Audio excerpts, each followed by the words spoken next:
The air in Luigi's was tinged with the rich scent of garlic and basil, the kind of aroma that instantly warms you from the inside out.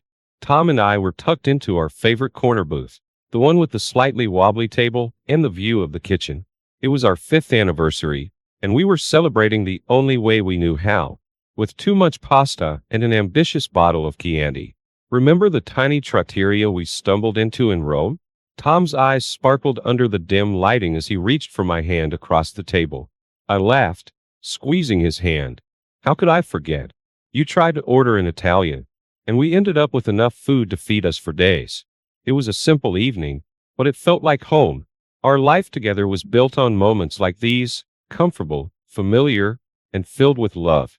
By day, I shaped young minds as a schoolteacher, and Tom crunched numbers at a local firm. By night, we were just Sarah and Tom, sharing meals and dreams on our well-worn couch. Weekends brought our eclectic group of friends together in our backyard. The air would buzz with laughter and the clinking of glasses, a testament to the diverse, tight-knit community we'd woven into our lives. These gatherings were a reminder of the good that existed in the weave of everyday life, each friend a vibrant thread in the tapestry of our shared experiences. Among the dreams that fueled our conversations, one shone the brightest. Japan. Our savings jar was slowly filling, each coin a step closer to the cherry blossoms and ancient temples that filled our late-night dreams. We'd pore over maps and travel blogs, imagining ourselves wandering through Kyoto's tranquil gardens or navigating the neon-lit streets of Tokyo. It was more than a trip. It was the culmination of years of shared dreams and hard work. Our relationship was a fortress of mutual respect and understanding, even when the world outside seemed chaotic. We didn't always agree, but at the end of the day, our foundation was unshakable, built on a deep, unwavering trust. Then came Alex, the new teacher at school, with an infectious laugh and stories of travels and lands I'd only dreamed of. His arrival was like a ripple in the calm waters of our lives, intriguing yet unsettling. This fascination with Japan and its culture mirrored our own, drawing me into conversations that stretched long into the free periods and after-school hours. As I sat across from Tom, laughing at his recount of our Roman misadventures, part of me couldn't help but wonder about the adventures that lay on the paths not taken. The familiarity of our life together was a blanket of comfort, but the threads of curiosity Alex had woven into my days were becoming harder to ignore. The evening wound down with shared tiramisu and whispered plans for our future, a future that seemed as certain as the stars above. Yet, as we walked hand in hand back to our car, the cool night air whispering secrets I wasn't sure I wanted to hear, I couldn't shake the feeling that our simple, content life was on the cusp of change. I never meant for any of this to happen. Really? It started so innocently.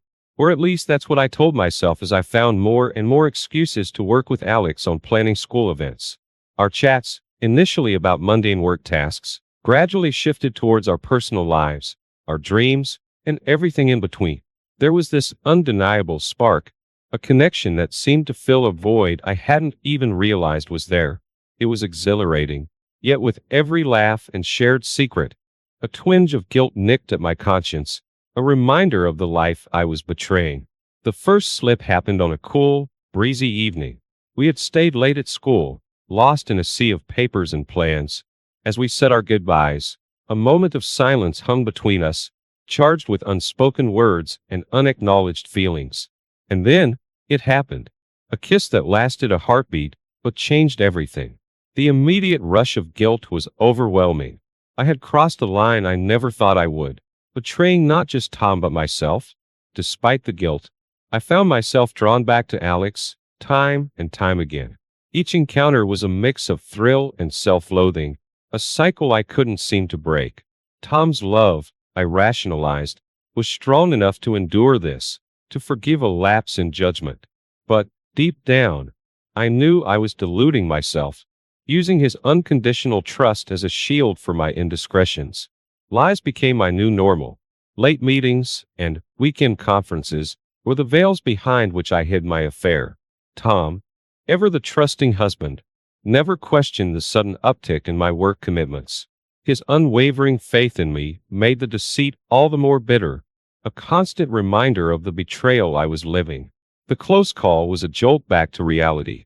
A friend's near discovery of me and Alex together sent waves of panic through me. The elaborate lie about a school project that tumbled out of my mouth felt like the lowest point of my deceit. The look of belief in my friend's eyes was a mirror to the lies I had woven, a reflection of the stranger I had become. Tom's trust, a beacon in our marriage, now felt like a weight. His support and love, once my greatest comfort, now served as a reminder of the depth of my betrayal. The guilt was a constant companion, gnawing away at the facade I had built around our marriage. Yet, even as I drowned in remorse, the thought of ending the affair seemed impossible, a solution always just out of reach. The discovery of the hotel receipt was an accident, a moment of carelessness on my part. Seeing Tom holding it, confusion and hurt clouding his eyes, was a gut punch. He thought it was a surprise I had planned for us, a testament to his unwavering faith in me and our love. The innocence in his speculation was a stark contrast to the reality of my actions, a reality I was nowhere near ready to confront. The lie I told him then, about a potential school retreat, was perhaps the most painful of all, a lie that widened the chasm between the life we shared and the one I was secretly living. The moment I saw Tom's face, I knew everything had changed. The air was thick with tension, his eyes searching mine for answers I wasn't ready to give. "We need to talk," he said, his voice steady but with an undercurrent of something I couldn't quite place. Was it hurt? Anger? The pit in my stomach deepened. Sitting across from him at our kitchen table, the same spot where we'd shared countless meals and dreams, I felt the weight of my choices crashing down on me. The silence was deafening, a precursor to the storm I knew was coming. When he finally spoke, asking me point blank about the affair, my world stopped spinning. The truth, a harsh and unforgiving light, spilled out in a torrent of confessions and apologies. I had naively hoped Tom's love would be enough to weather this storm, but the pain in his eyes told a different story. The next few days were a blur of tears and heartache. Tom's decision for me to leave our home felt like a physical blow, each word a nail in the coffin of our life together. Packing my bags, I was haunted by the memories of our happy moments, now tainted by my betrayal. Moving in with a friend, I was engulfed by a profound sense of loss, missing not just Tom but the very essence of our shared existence. Driven by desperation, I reached out to Tom, clutching at straws, hoping to mend the unbridgeable gap between us. But my attempts were met with silence, a void that echoed my fears and regrets.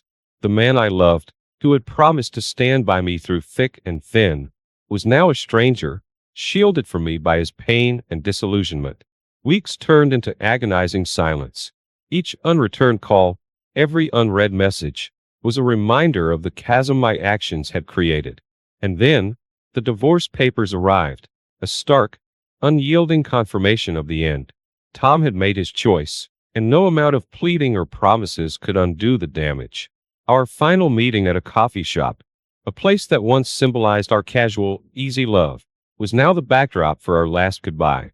Facing Tom, I saw a man changed by betrayal, his trust irrevocably shattered. The conversation was a formal dance around the inevitable, our words laden with regret and sorrow. As Tom spoke of his inability to trust me again, I realized the magnitude of my mistake. Our story, once filled with love and laughter, had ended, not with a bang but with a whisper of what could have been. The ink on the divorce papers hadn't even dried, and already the emptiness settled in like an unwelcome guest refusing to leave.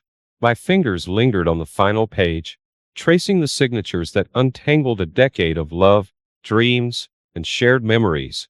It was done. Tom and I were strangers bound only by the remnants of a life we once built together.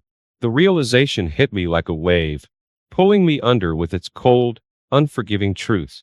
In the aftermath, I reached out to Alex, seeking solace in the very arms that had dismantled my world. But the magic was gone, evaporated into the harsh light of day. Without the thrill of secrecy, our connection fizzled out, leaving me more alone than ever. It was a hard pill to swallow, the understanding that I had traded my soulmate for a mirage. Meanwhile, Tom seemed to blossom. Word got around that he had found someone new, a woman who ignited a spark in his eyes that I had foolishly extinguished. The news stung, not because I wanted him back, but because I realized he deserved this happiness, a life untainted by betrayal. Watching him from afar, I saw what true resilience looked like. Tom had taken the shards of our shattered life and built something beautiful, something I had no part in. This was my crucible, a time for deep, painful reflection. I had underestimated the fragility of trust, believing it to be elastic, something that could stretch to accommodate my selfishness and snap back into place. I was wrong. Trust, once broken, required more than just the will to mend. It needed unwavering commitment and time, commodities I had squandered. Vowing to never make the same mistake again, I threw myself into personal growth. I read, attended workshops, and sought therapy, anything to understand the why behind my actions and ensure they never repeated. The lesson was clear. The allure of newness could never compare to the depth and warmth of a committed, loving relationship. I had chased a spark only to find myself in the dark. Work became my refuge, the class from a place where I could make a positive impact, even if just for a moment. I focused on being the best teacher I could be, hoping to offer guidance I had failed to follow myself. My students, with their hopes and dreams, reminded me daily of the person I wanted to become, someone worthy of respect and love. But isolation followed me like a shadow. Friends we once shared sided with Tom, their invitations drying up as the news of the affair spread. Each missed gathering was a reminder of the cost of my actions, the price of momentary pleasure. I was learning to navigate this new world alone, a world where my choices had alienated those I held dear. In this solitude, I found a bitter freedom, an opportunity to rebuild from the ground up. The journey was long, filled with moments of despair and glimpses of hope. But in the silence of my choices, I discovered a resilience I didn't know I possessed. The road to redemption was mine to walk alone, a path paved with hard lessons and the promise of a better tomorrow. I never thought the act of packing a single suitcase could feel like tearing pages out of my own life story.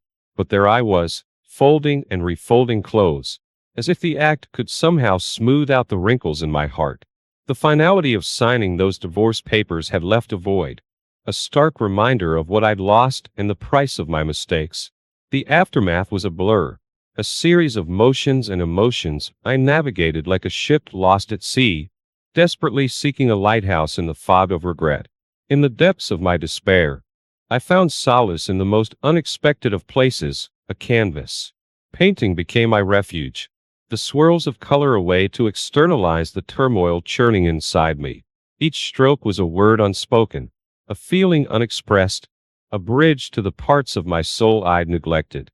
Months slipped by, each day a step away from my past life and, ironically, a step back towards myself. Then, at a mutual friend's wedding, I saw Tom. Our eyes met across the room, and for a moment, time stood still. The air was thick with all the words we left unsaid, but we settled for nods that masked the chasm of our shared history. The encounter was brief, yet it unearthed a flood of memories and what-ifs. That night, I poured my heart into a letter to Tom, an apology that was more for me than for him. I wrote of regret, of understanding, and of a wish for his happiness. But as dawn painted the sky with hues of new beginnings, I tucked the letter away. Tom had found peace, and I couldn't risk shattering it with my own selfish need for absolution. The decision to apply for a teaching position in another city wasn't easy, but it was necessary. A fresh start, a blank slate. It was what I needed to mend the pieces of myself. When the job offer came, it felt like the universe's way of telling me it was time to move forward, to leave behind the shadows of the past. I spent my last week visiting the places that held the most meaning for Tom and me. Each location was a chapter of our story, now closing with a gentle, albeit sorrowful, goodbye. I allowed myself to feel the full weight of my nostalgia, to honor the love we shared and the growth that came from its loss. The move was a physical and emotional journey. My new apartment in the city was small but filled with light. I adorned its walls with paintings and photographs of my travels, symbols of my resilience, my pain, and ultimately, my hope for redemption. Here, in this new space, I began to weave the threads of a new story, one where forgiveness, especially self-forgiveness, was the cornerstone. As I settled into my new life, I realized that the path to redemption was not about erasing the past but about embracing it as a part of me. Every painting, every photograph was a testament to my journey, a woman who had lost herself in the pursuit of love, only to find her way back through the ashes of her mistakes. Here, in this modest apartment, I found not just a place to live but a place to heal, to grow, and to start anew. The key turned in the lock of my new apartment, a symbolic click that was both an ending and a beginning. I stepped inside, the weight of my past pressing down on me, and the uncertainty of my future pulling me forward. The sun hadn't even risen yet, but there I was, dressed and ready for the first day of my new job. The thought alone sent a shiver of nerves through me, tinged with a flicker of excitement. New city, new job, new me. I whispered to the empty room, trying to believe it. The school loomed large as I approached, its brick facade a beacon of my fresh start. The staff room buzzed with the energy of a new school year, and I was greeted with smiles and introductions, a welcome relief from the solitude that had become my constant companion. No one here knew of my past, of the scandal that had upended my life. Here, I was just Sarah, the new English teacher. But as the day faded into night, the loneliness crept in. The empty apartment echoed with the ghost of Tom's laughter, the silence a stark reminder of the life I'd left behind. I missed him, more than I dared to admit, even to myself. The shared meals, the quiet moments, the understanding that had once bound us together, now all just memories. Determined to not be swallowed by loneliness, I threw myself into the community, volunteering at a local event aimed at promoting cultural exchange. It was there, among the bustling stalls and vibrant displays, that I met Maya. Her enthusiasm for Japanese culture was infectious, and we clicked instantly. She was vibrant, her spirit a stark contrast to the shadows that had taken residence in my heart. Our friendship blossomed, a much-needed balm to the ache of isolation. Through Maya, through the laughter and shared moments, I began to see the value of genuine connections, the importance of honesty and integrity. It was a hard pill to swallow, recognizing the depth of the pain my actions had caused. My friendship with Maya, so pure and unburdened by the past, served as a constant reminder of the person I wanted to be. Gradually, I found my footing in this new city, earning the respect of my colleagues and students. The past never truly faded, but it became a foundation upon which I built a new life, one step, one choice at a time. And then, there was Japan. The trip Tom and I had dreamt of, now a solo journey.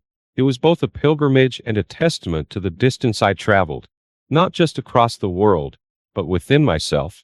Standing under the blooming cherry blossoms, I allowed myself a moment of reflection. I had ventured far from the person I was, finding strength in solitude, wisdom in regret. Japan was beautiful, breathtakingly so, but it was the journey within that marked the true transformation. This new chapter of my life, filled with new faces and experiences, was punctuated by moments of profound solitude and reflection. Yet, it was in these moments that I found clarity. My mistakes, once chains around my heart, had become stepping stones to a deeper understanding of myself and what it means to live with integrity. As I returned from Japan, I realized that the path forward was not about forgetting the past but about embracing it as a part of who I am. My journey had been solitary, but I was no longer the same person who had left everything behind in search of redemption. I had found it, not in the forgiveness of others, but in the forgiveness I granted myself. The morning light hadn't even dared to peek through the curtains, but there I was, wide awake and buzzing with a mix of nervous energy and raw determination. Today wasn't just any other day. It was the day I decided to redefine my existence in this new city. No more hiding in the shadows of my past mistakes. Today, I was launching my first cultural exchange dinner, a step toward not just integrating into this new community but actively contributing to it. Here goes nothing, I muttered to myself, my voice a mix of trepidation and excitement as I set out the silverware. The dinner was more than just a success. It was the birth of a new tradition in my life. Conversations flowed as freely as the wine, and the warmth of new friendships filled my once cold and lonely apartment. This was just the beginning. Inspired by the night's success, I threw myself into organizing charity runs, combining my love for running with my newfound commitment to giving back to the community that was slowly becoming my own. But it wasn't just about filling my evenings and weekends with activities. At work, I found myself in the unexpected role of a mentor to new teachers.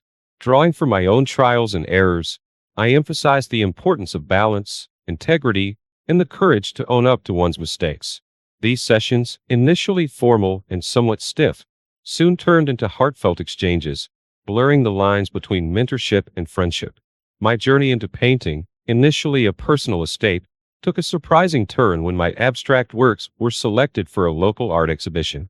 Standing in that gallery, surrounded by curious eyes and whispered interpretations of my canvases, I felt a sense of vulnerability and strength all at once.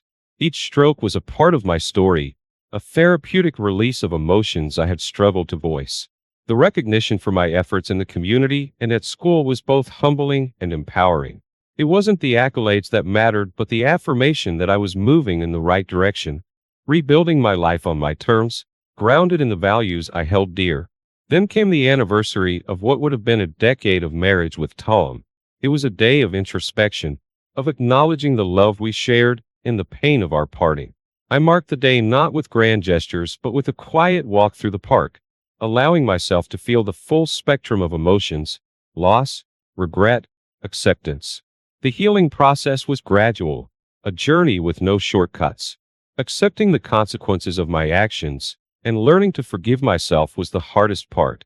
But with each new day, I found pieces of peace, moments of grace that reminded me that while the past may shape us, it doesn't define us. Venturing back into the world of dating was a cautious step, a dance of vulnerability and hope. I learned to value honesty not just in others but in myself, understanding the fragility of trust and the strength it takes to rebuild it. My life in this new city became a rich tapestry of work, friendships, and personal growth. The story of my journey, a testament to the resilience of the human spirit, the possibility of redemption, and the transformative power of self-forgiveness. Despite everything, hope remained my constant companion, a beacon guiding me through the darkest nights towards a future filled with possibility. I held on to the belief in second chances. I don't remember the day it started. Not with Mark, anyway. With my husband. Well, I don't remember when that went bad either. It was like a slow leak in a tire, barely noticeable until you're on the side of the road. I'd look at him, and it was like staring at a blank wall. We went through the motions. Dinner, TV, bed, repeat. Then came Mark. My God, even his name was exciting, not boring and old-fashioned like my husband's. He worked at the gym, all muscle and smiles, and his eyes. They actually looked at me, not through me. It started harmless, a joke while I was on the treadmill, then him finding me to adjust my form. One day, running errands, I bumped into him. Coffee turned into lunch, and well, you get the picture. I started lying to my husband. Small stuff, made up errands to squeeze in time with Mark. It was thrilling, like I was a teenager sneaking out, not some boring housewife. Mark wasn't rich or fancy, but Lord, he was alive. He touched me. He wanted me. It felt like waking up after years of sleep. One night, after a particularly amazing time with Mark, I came home high as a kite. My husband was in his usual chair, dead eyes on the TV. It hit me like a truck. What the hell am I doing? I wasn't a cheater, but I also wasn't going to give Mark up. A crazy idea came to me, something so twisted it was almost funny. Hey, I said, louder than usual to get my husband's attention. He looked at me, confused. I wanted to talk to you, I stammered. About something. Mark always found me after my workout, handing me a towel. One day, his fingers brushed mine as he passed it over. It was stupid, but my whole arm tingled. Later, I saw him watching while I was on the stair machine. A goofy grin, then a thumbs up. I felt 17 again. Flirting was like a muscle I hadn't used in years. My husband, he'd barely even notice if I shaved my head. Dinner was always on time. Always bland, just like him. Mark asked me how my day was, wanted to hear me talk. I made up stuff, stories that made me sound more interesting than I was. After weeks of those little charges, a touch, a wink, My whole body felt like it was buzzing when Mark was around. I wasn't planning on anything happening, but I started working out longer, hoping he'd notice my new leggings or something. Stupid housewife stuff. One day, as I was leaving the gym, Mark was by the water cooler. Hey, you free for a quick drink? He asked, all casual. Like it was totally normal for a Rick Trainer dude to ask some tired, middle-aged lady out. Sure, I blurted. God, I sounded like an idiot. Turns out, there's nothing like a beer at 2 in the afternoon to get things going. I talked, he listened, and pretty soon I was telling him stuff I hadn't even told a girlfriend in years. Before I knew it, his hand was on my knee, and I didn't pull away. Heading home, panic set in. What the hell was I doing? But even the fear was a euro exciting. A little reckless, maybe even a little dangerous. That night, I lay wide awake, and for once, wasn't thinking of my boring husband. That kiss, it wasn't planned. Mark and I were just talking over drinks again after my workout, this crummy bar near the gym. It got late, place emptied out, and next thing I knew, it was like fireworks in my head. Finally, some proof that I wasn't completely dead inside. Things changed after that. I started wearing makeup to work out, stupid stuff like that. Mark found ways to touch me during training, correcting my posture, and all. I knew it was wrong, but I couldn't stop myself. The sneaking around was like a game at first. Coded texts, quick coffee runs, for work. I was lying to my husband nonstop, and I almost didn't even care. One evening, Mark texted way later than usual. Can't sleep? Meet me? Before my brain caught up, I was already in my car. We met at this secluded lake, someplace he knew from childhood. Sitting on the hood, just talking. Then he leaned in, and I didn't fight it. The kiss was messy and desperate, and I loved every second. Driving home, I felt high and terrified at the same time. I cheated. I actually cheated on my husband. It was so wrong. But there was this thrill under the guilt, a sense of power. I was in control of something, finally, even if it was twisted and dangerous. I hadn't felt this alive in years, even if I was heading straight for disaster. Once I started, I couldn't stop. Texting Mark all day, wearing clothes I knew he liked. All those little things that made the lie feel real. I think I was addicted to the rush of it. I became sloppy. Mark called me at home once, and I almost dropped the phone. I'd whisper to him on the back porch, leaving lipstick coffee mugs in the sink. Wasn't I scared of getting caught? Yeah, but there was a thrill to the risk too, walking that tightrope. Something was changing in me. I held my head higher, stood straighter even when I wasn't at the gym. Usually, when my husband looked at me, I felt invisible. But lately, there was a flicker in his eye, like he was finally noticing something. New haircut? He asked one night. It wasn't even new, just styled differently. I almost told him the truth, that some hot trainer noticed me for the first time in ages. Instead, I just smiled. Another night we were watching TV, and my phone buzzed. Mark's name flashed on the screen. Before I could think, I hit answer, just for a second. Hey, babe, what you doing? I said too sweet, too loud. Then froze. My husband was staring at me. Wrong number, I lied, slamming my phone down. He didn't say anything, just turned back to the TV. I was sweating bullets. Did he suspect? Was he playing me? The not knowing was almost worse than getting caught. But that twisted excitement was there too, the sense that I was in control. Or at least, I thought I was. Mark wasn't just some side thing anymore. I thought about him constantly, imagining his hands on me, that look in his eyes that said I was desirable, alive. It became this sick need in me. He had to be mine. All mine. My husband.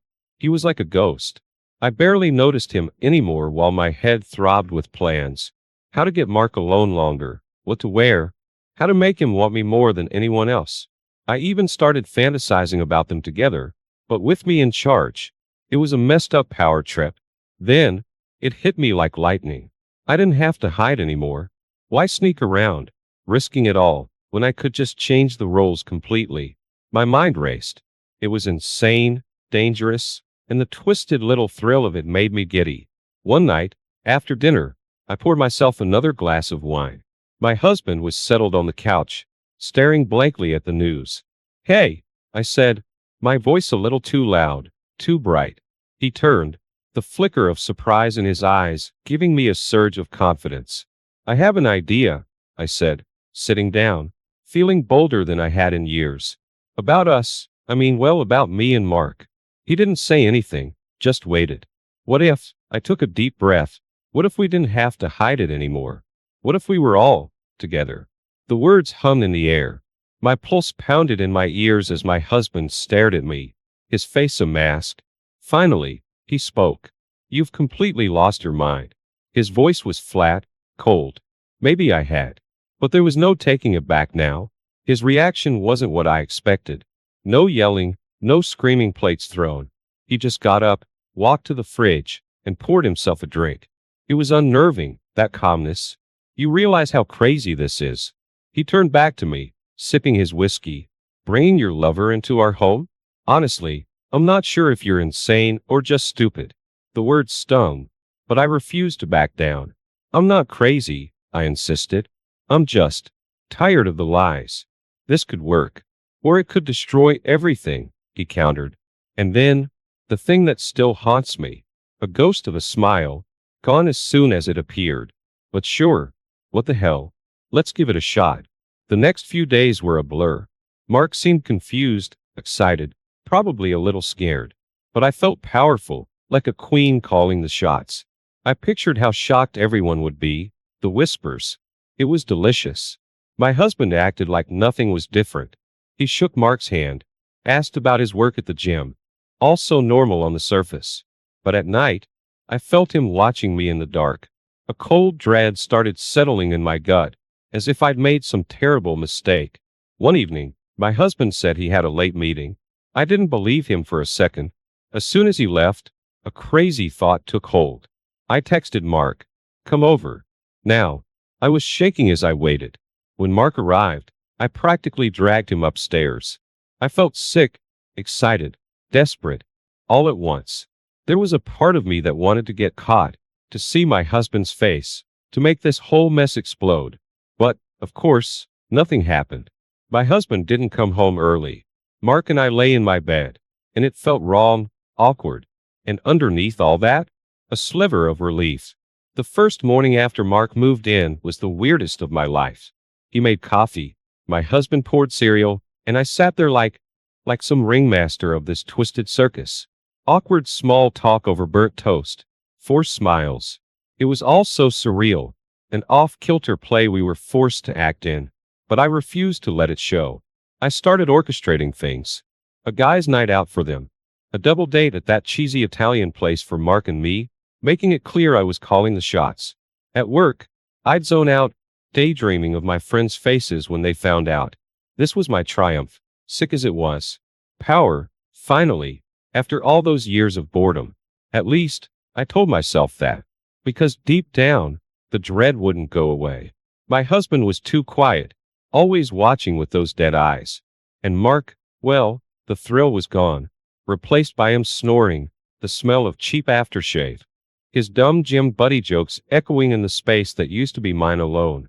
One day, I came home to find them drinking beers, laughing. My stomach twisted.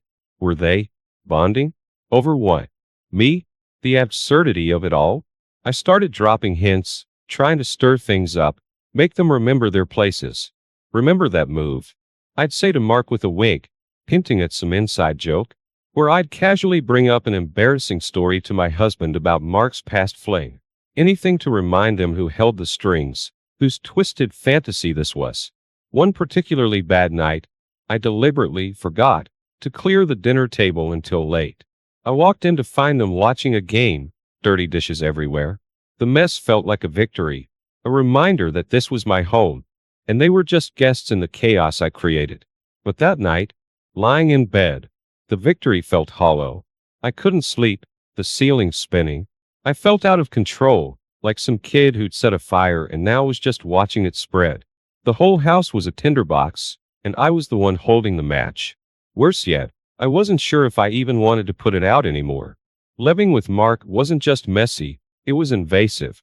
He took over the TV, blasted awful music while I tried to work, and his idea of a home-cooked meal was ordering greasy takeout. The fantasy of the attentive lover? Gone. Replaced by an overgrown kid who thought I should be grateful for his mere presence. Worse than the bad habits was the attitude. He stopped even pretending to be sweet. He'd critique my clothes, the way I styled my hair, always with a mocking edge that made my skin crawl. The thrill I chased was dead, leaving only the bitter reality. I'd replaced a boring husband with a cruel one. My husband, like a silent ghost, observed it all. The night Mark lashed out about my cushy life stands out. The rage in his eyes shocked me out of my own self-delusion. This wasn't rebellion. This was pathetic. I'd become the joke, playing mommy to a man-child. A twisted trophy on display in my own decaying home. Later, finding my husband smoking on the porch. A sight I hadn't seen in years. I felt a jolt of fear. "He's not what you thought, is he?" he asked. His voice was soft, but there was steel underneath. I couldn't answer. To admit it aloud would shatter the last of my illusions. The truth was so ugly, so stupid. I'd sought excitement and found only degradation. I'd craved power, but in the end, I'd lost it all. The worst part? A sickening realization that this mess was my own making. Every lie, every reckless decision, had brought me here. I wasn't in control. I was trapped in a prison I'd built myself, and the warden had muscles and a bad attitude. I started noticing things. Little things at first, but they piled up like stones on a scale, tipping the balance. Mark's glass left empty when my husband refilled his own. A quiet chuckle shared between them about something I wasn't privy to. The way my opinions were brushed aside when the men discussed a movie or a news story. Alone with my husband, it got worse. Once, I found him reading a book about manipulation, just sitting there, completely absorbed, as if it was a novel. "Interesting read?" I asked, trying to sound casual. He looked up, a slow smile creeping across his face. "You wouldn't believe the things people are capable of." A chill ran down my spine. Was that a threat? He went back to his book, leaving me standing there feeling like a fool. Days blurred together. I moved through them like a puppet, playing the hostess in my own house. Each smile felt fake, and the dread gnawed at my insides. My confident plan had backfired. I'd willingly walked into my own humiliation. One afternoon, Mark announced he was going out with the guys, by which he meant my husband. An image of them bonding over beers while I sat alone made me want to scream. Instead, I took a long, scalding shower. Standing there, letting the water beat down on me, I finally let myself admit the awful truth. I was losing grip on the situation, on Mark, and worst of all on my husband. His silent disapproval was far more effective than any screaming match. That night, I dreamt of tangled threads, a knot I'd made that I had no idea how to undo. I woke up feeling trapped, more so than ever before. The hunter was no longer me, the prey was, and I didn't know if I could escape my own snare. Mark changed too. His cocky grin didn't reach his eyes anymore. He complained constantly. The food wasn't right, the house was too stuffy, anything and everything to annoy me. It was like all that suppressed resentment from our secret days had suddenly bubbled to the surface. Then came the flirting. Stupid, obvious stuff at first. My husband refilling Mark's coffee, a hand lingering on his shoulder in passing. Nothing I could call out without looking crazy, but that look between them, it set my teeth on edge. One night stands out. They were drinking whiskey, a fancy bottle my husband usually saved for special occasions. Mark was on full charm offensive, and something in me snapped. "So, tell me again how amazing your job is," I said, aiming for playful but landing on hostile. Mark scoffed. "Not as amazing as sitting on your ass all day," he shot back, and then looked at my husband like it had been a secret joke between them. Jealousy was a bitter pill I'd never had to swallow before. Seeing another woman with my husband, that was one thing. But this? It was humiliating, a warped echo of what I'd done to them. Now the joke, it seemed, was squarely on me. The nights got worse. Mark would disappear with his buddies, or so he said. I'd find myself waiting up, not out of love, but fear. Fear of finding them together. Fear of the gossip. Fear of the whole thing blowing up and my husband kicking me out with nothing. My grand scheme left me less powerful than I had been at the start.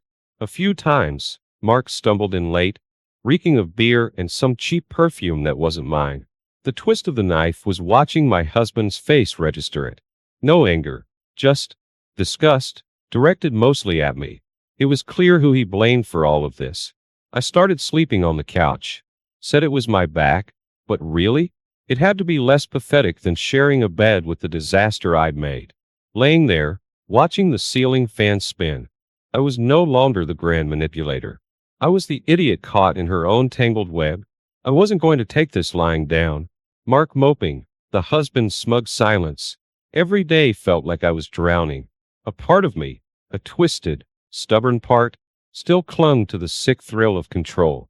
If they wouldn't make a move, fine, I would. I got brazen, flirting with Mark at the dinner table, not caring who saw, making sure my husband found my lingerie crumpled in Mark's gym bag.